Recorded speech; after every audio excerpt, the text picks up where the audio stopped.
Hello, everyone. Welcome to your favorite podcast of the week. This is Location Weekly. It's episode number 588, and we are recording on September the 28th. Aubriana is not here this week. She's a bit under the weather, so I'm very excited and happy that our good friend and longtime colleague, Karsten, is joining us from Germany. Karsten, welcome. How are you? Thank you, Josef. I'm fine, great. Actually, it's a great day for us because LBMA activities and physical events restarted here in Germany right now. So I'm here in Heidelberg, which is a city south of Frankfurt. And so we restarted our activities doing the first workshop with our LBMA members and partners on site. So the core team is here.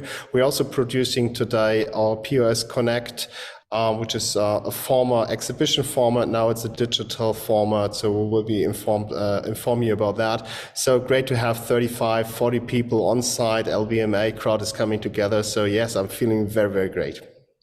That's awesome. Yeah, and thank you again for jumping in last minute and joining us. Before we get to the stories, we do have a special guest coming in via video here. And that is, as you were talking about physical events, you know, one of the things that's coming up very quickly for us here in North America is our Retail Local Conference. We are finally back after COVID in person, October 26th and 27th in Atlanta. And one of our key sponsors for the conference this year is Radar. And so here's a little bit of a message from Nick, who's the CEO at Radar, on what they do and their involvement in the conference this year. So here it is from Nick at Radar. Hey everyone, my name is Nick Patrick and I'm the co-founder and CEO of Radar. That's radar.com.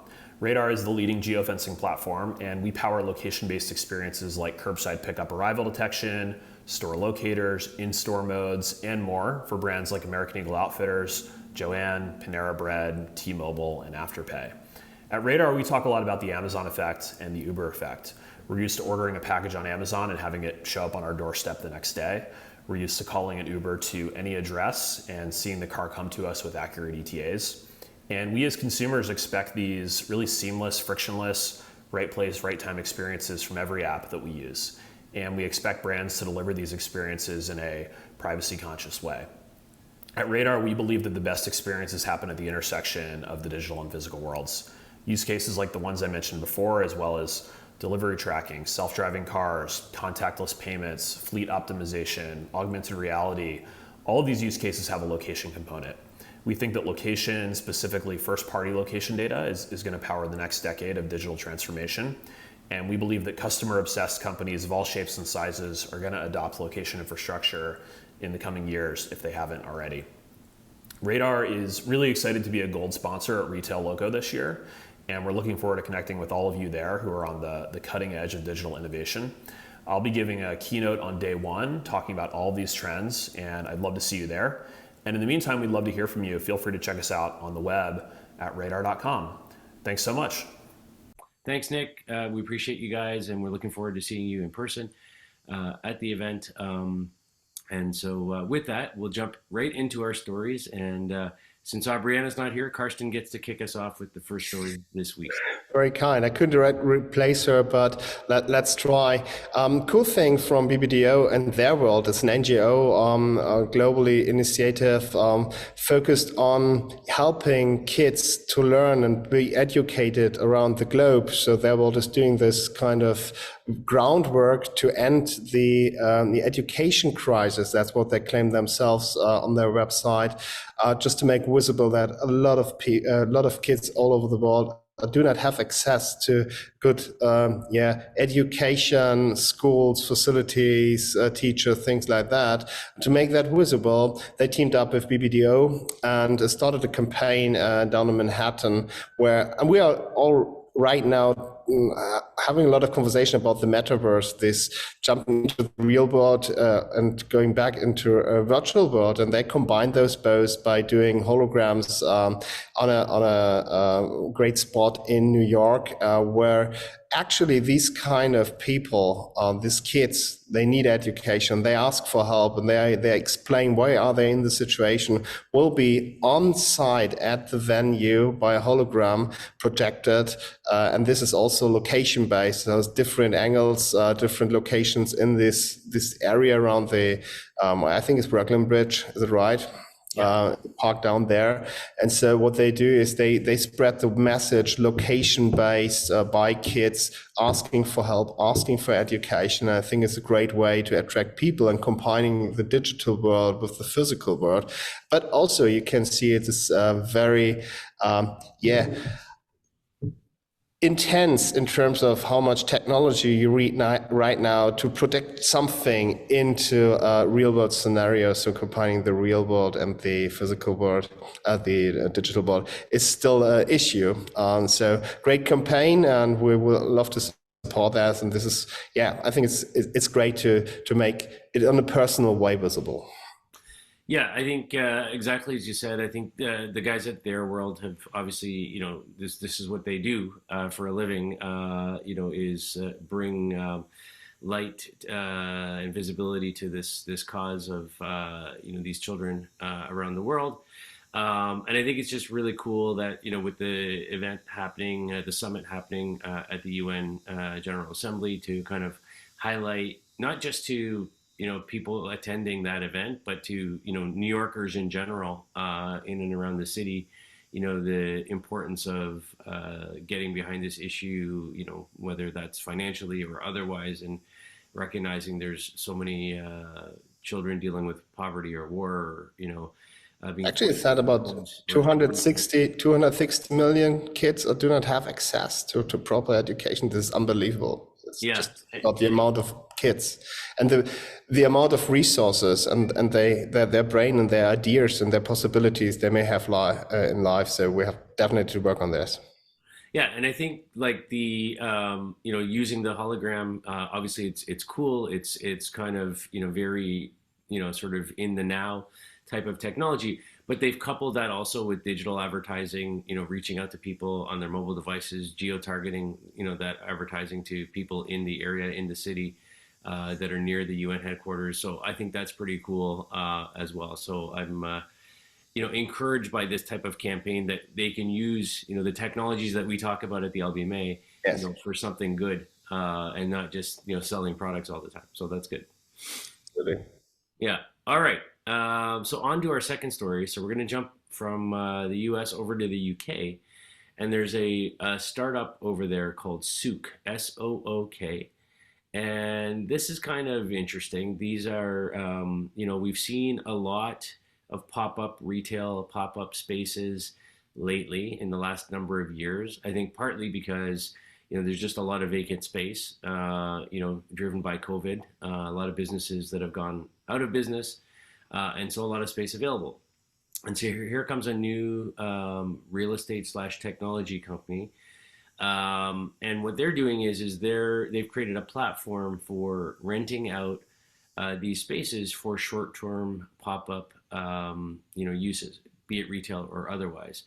And what's a little bit different here is it's not just, hey, let's take over this space and we'll run a pop-up store for 2 weeks or whatever. This can be as down to a shorter time as an hour.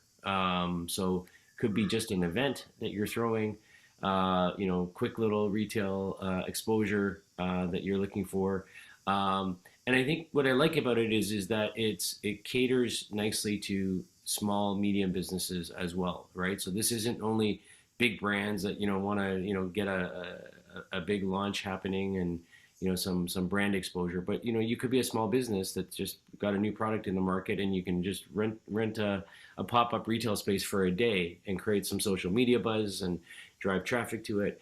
And it could also be used for art galleries, they say, because the way the spaces that they've got are designed is they're heavy on digital signage. So You walk into one of these spaces, and the entire walls are all digital screens and signage that can be utilized in different ways with, obviously, whatever content you have in mind. And they handle all the staffing, they handle all the sort of content distribution onto those screens for you as part of the sort of turnkey service that they're offering. And they currently have 10 sites in London and in other, sort of UK cities like Birmingham and Edinburgh. And they have a premium location on Oxford Street in London as well. So I think it's kind of interesting that you can, book this type of pop-up space, not just, as I said, for, a week or two, but, for something as short as 1 hour. Kind of a little bit different. What are your thoughts? Absolutely. Even the short-term possibility and accessibility, even to small businesses and regional or local ones, I think it's kind of a game changer. Right now, we have platforms all over the world who is selling out this kind of pop-up spaces, but this is a minimum rent of a month or a couple of days, whatever, and it's mostly available just only for enterprises, brands, things like that. This is what they used to do. This is it seems to me more like the marketplace concept. So having got in the center of the town this little spots and make it available, kind of the marketplace where you can buy food, things like that. So I love the idea, but I still not know how easy is accessible for small brands and what the requirements are to make it in a proper way. If they take care about that, just not renting out the space. So you have different legal stuff to have a look in before, things like that. If they do it in a proper way, it could be a game changer even for this, to make the city more attractive as it is right now when the space is empty. But we have to educate people, and I hope the platform is working very, very easily because from my experience, even the small retailers, brands, or local companies, they are not so well educated in terms of how to handle those kind of stuff. And that starts with how we can pay there. Is that payment on site, is there credit card, things like that. So if they give the kind of checklist and helping hand, it will be great. Agree. Okay, on to our third story. Absolutely. So our friends from Walmart, again, I don't know how often we mentioned that in the podcast, very often, obviously a very innovative, big company. And in terms of, the connection between digital and physical sales, we have this missing link. If you buy something online, it can easily be delivered to your house, and that's fine. But what about the returns? What do you have to do then? So you have to repack it, and then you have to bring it back to the post office or wherever station it is. May some of the driver pick them up. So Walmart is launching for the holiday season this year for their Walmart Plus loyalty partners members, a curbside pickup for returns, and this is a game changer. Absolutely, because what we have right now, so it's very, very hard to bring stuff back to the store or bring back stuff to the postal office. You have to wait in a queue for it. You have to have a stamp or fill something out or print something out before. So it's very inconvenient. So Walmart hired 40,000 additional drivers for a holiday season. They're not only just doing returns, they do the whole process, but they hired 40,000 additional drivers on their fleet just to offer this kind of service. And that's great because for me, it's a pain point. And every time a retailer is jumping into these kind of things and say, right, just delete one of the pain points, obviously digital commerce has, and this returns as a pain point. Yes, and deleting just the pain point, it's a great initiative. So let's see how it works out. And they start, I think, in October this year, beginning of holiday season, so when the sales drive. So let's see how it works. Yeah, I think this is, I agree. I mean, I think it is a game changer. We know the pain that, it is to order something online, get it home, and then try it on, realize it's the wrong size. Or a lot of people, at least people I know anyways, when buying things online, especially clothing, they'll buy like multiple sizes, Yep. knowing that only Then one's pick gonna one. fit, and then I have to send the other ones back. Things like that, right? So, and it's a painful experience. No matter how easy they make it, whether it's here's the envelope already, postage and all of that kind of Yes. stuff, you still have to package it up, get it to the post office, get it out, all of that. So like having a fleet of drivers that is going to come to your door and pick this up and take it back, and it's seamless. I think that makes a ton of sense, and I think the timing is really good as well, right? So they're launching this as of October 1st, so just in a couple of days from now, and this will run right through to the end of January, to January 31st next year. So they're hitting the crucial time of U.S. Thanksgiving, Christmas, all these big, holiday and big purchase times, where we're spending lots of money at Walmart. And so I think I think this is going to make a lot of sense, and is going to do really well for them on a customer service point of view. And I could see other retailers jumping on board with their own, existing delivery capabilities or fleet of drivers. And I'm surprised that we haven't heard similar announcements from guys like DoorDash or folks like that are now in the retail space as well, teaming up with retailers to do this. But I'm glad to see Walmart is being innovative and supporting the return side of goods as well. So Yeah, and obviously they are big enough to do it because they have their own warehouse, they have their logistics by their own. If you're a bit smaller, then most of those services are did by another company. It's not actually the retailer. So all the returns are coming to a different company. They take care of it and may resell it, or sometimes they just dump it. This is what's happened. which is why like guys like DoorDash and Uber have an opportunity, right, to go in and help some of the smaller brands and retailers, do exactly the same thing, right, just for a fee instead. So alrighty, so moving on to our final story now, we're going to jump over to Korea, and there is a virtual reality company called Visit, and they've developed a new app called Roundpic, and this is focused on the tourism sector.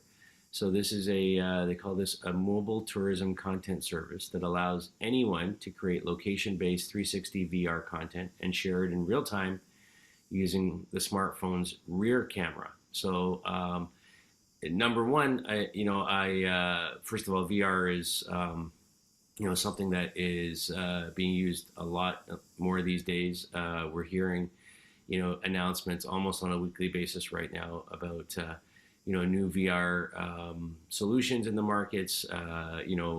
Glasses and things like that we've talked about for years are finally starting to hit mainstream now. Apple's about to release their new technology in the space. So this is happening, and I think it's being driven by the metaverse applications that we're seeing out there, and the success of Roblox and other platforms like that to some extent too. But essentially here you're talking about an app that's focused on the tourism space, and so it's a camera-based app. It can obviously capture really high quality 360 VR video and photos, and then it's really focused on helping travelers then choose destinations, select hotels, based on the VR experiences that you're seeing through what's been captured with this app.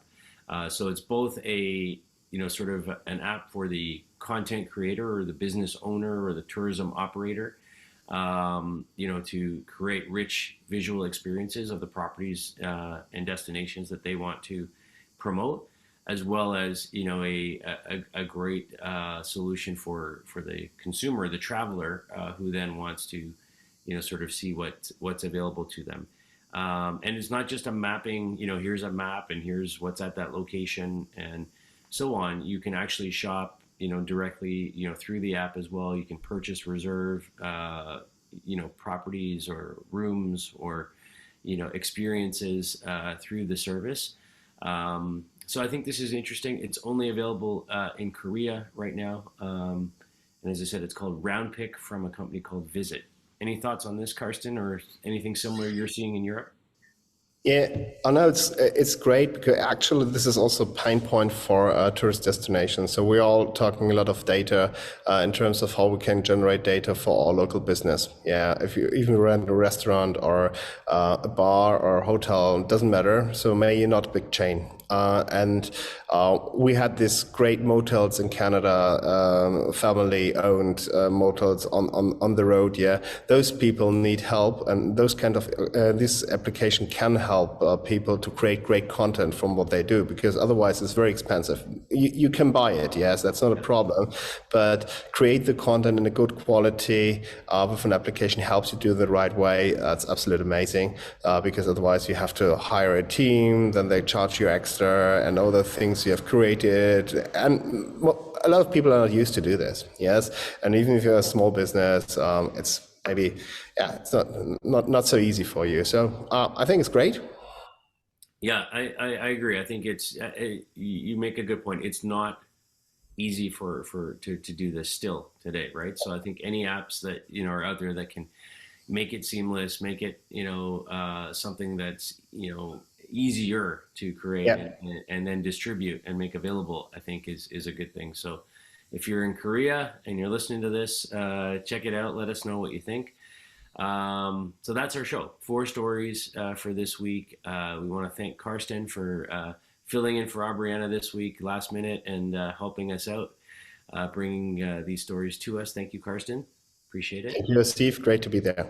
Yeah, and for our listeners and viewers out there, you've been watching and listening episode number 488 of, 588. 588. Yeah, I dropped 100 there. 588. So we are close to the 600 episodes. We're almost there.